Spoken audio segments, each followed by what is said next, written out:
How do you get over writer's block when you just don't have anything to write about? I just couldn't think of anything. Welcome, SongTown. I'm here with Marty Dodson. Woohoo! All right, Marty, I got a good email from a SongTown member today, and they asked, how do you get over writer's block when you just don't have anything to write about? And this is important because I see a lot of websites and a lot of YouTube channels and people that are finally catching on and going, okay, well, if you want to be a good writer, you can't just sit around and wait on inspiration. Sit down every day and write and get good at it. And as pro writers, I know you and I agree with that. But what I don't really hear people talk too much about is, what do you do? How do you get over writer's block when you've got nothing to write about? I can remember back before I was a pro songwriter and had to write every day, where I would sit down and I just couldn't think of anything. What do I write about? So I thought it'd be really important, to not just tell people, if you want to be a good writer, you need to write every day. Yeah, you do. But Right. you can't sit around and wait for inspiration. But I wanted to give some practical advice for what you do. So when you can't think of anything to write and you're sitting down and you want to write every day, how do you fix that? And I know I'm throwing this subject on you, so I'll start with one and then I'll give you a little time to think. Sounds good. I got some. All right. Yeah, I'm sure. Because by this time in our careers, we've probably got 1,000 tricks for this to get ourselves writing. But one thing, now this works if I'm co-writing. I always try to I sit down with my co-writers and we'll talk. We'll talk about what's going on. I remember one time I was writing with John Wiggins, who was a country artist and a songwriter, and he started telling me, first time I met him, he started telling me his life story, and he was going, yeah, this happened, and then this bad thing happened, and this bad thing. I mean, it was literally one tragedy after the next. And he looked up at one point and he goes, yeah, man, he laughed. He goes, my life's been a country song. And because in country songs, Whoa. everything goes wrong in country songs of the past. So and the light bulbs went off. I was like, ding, ding, ding, my life's been a country song. So I launched into a chorus and sang a few lines, and he liked it. And we wrote that day.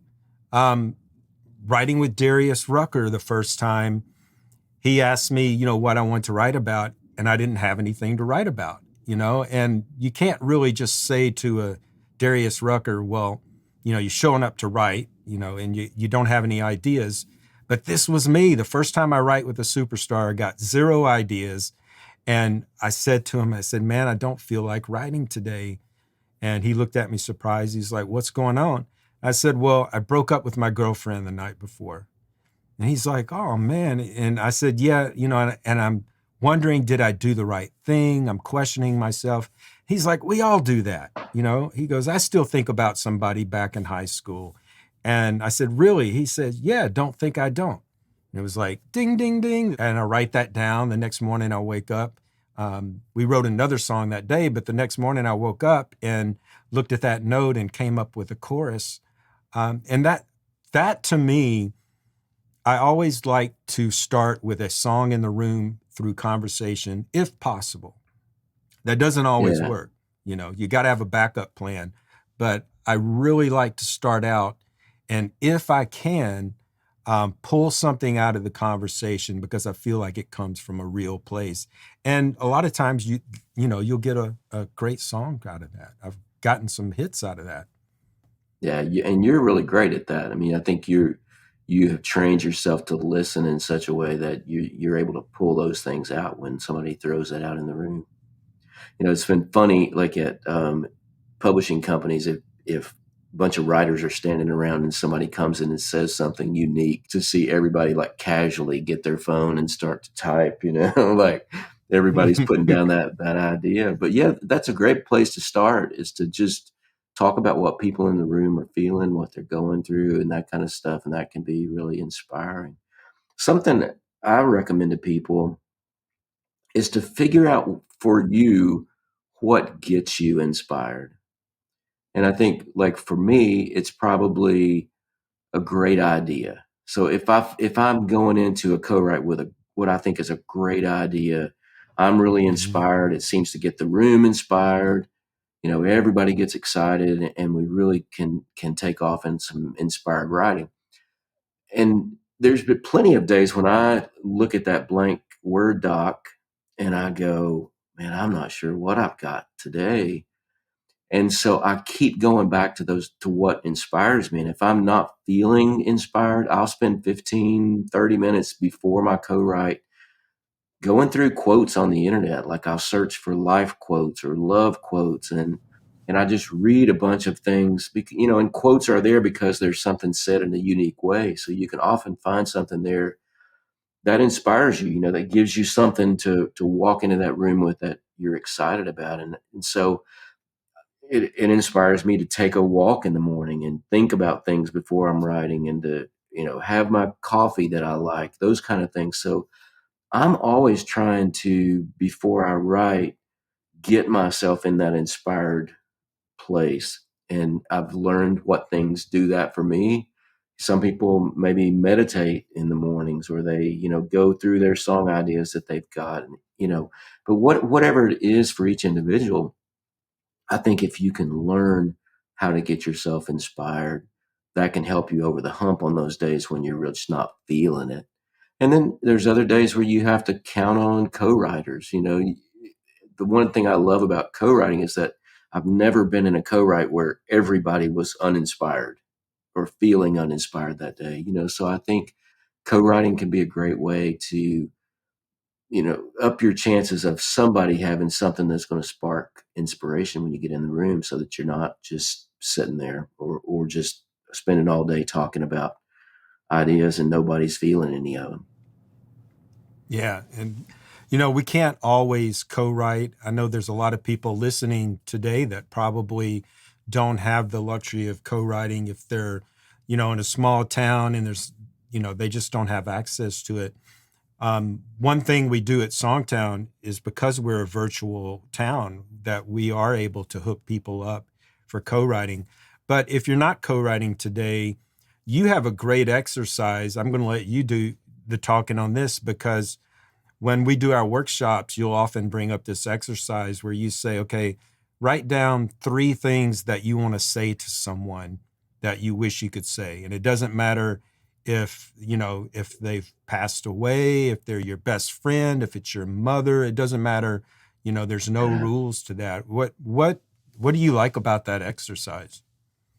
Yeah, well, that exercise came out of an event that you and I did in Canada, and people had been writing, and they came and played their songs, and you and I both were like, oh, it just a lot of this feels contrived. It doesn't feel Yep. real.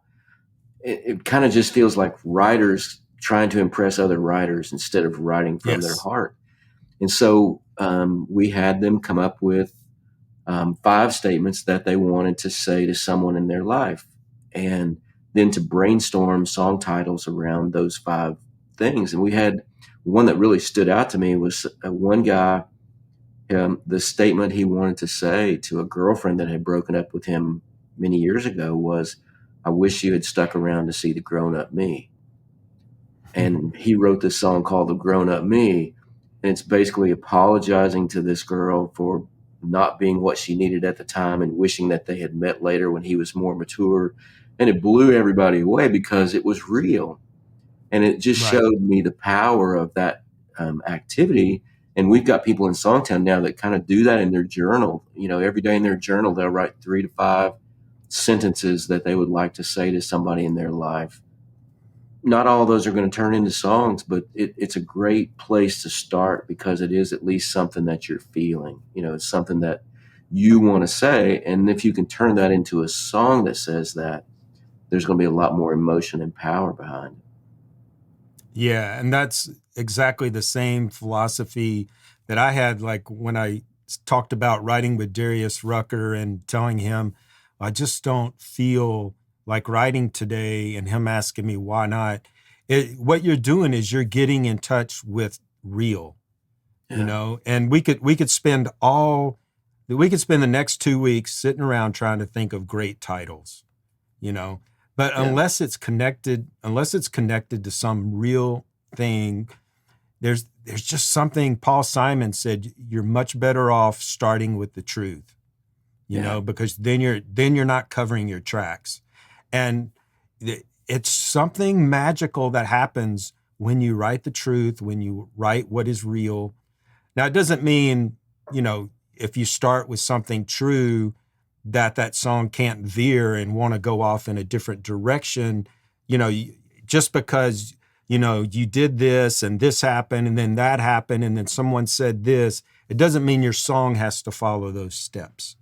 But Right. I think the genesis of a song, if it comes from a real place and it has that kernel of real, I mean, I'll ask people that bring in a title and I'll ask them, well, how did you come up with that? Because I want to get as close to the real source of where it came from, Yeah. so that I can hone in. I want to be as close to that fire, as close to that source that I can. So if they can tell me where they got the idea, then I'm right there with them. And so I think the real thing is probably the key.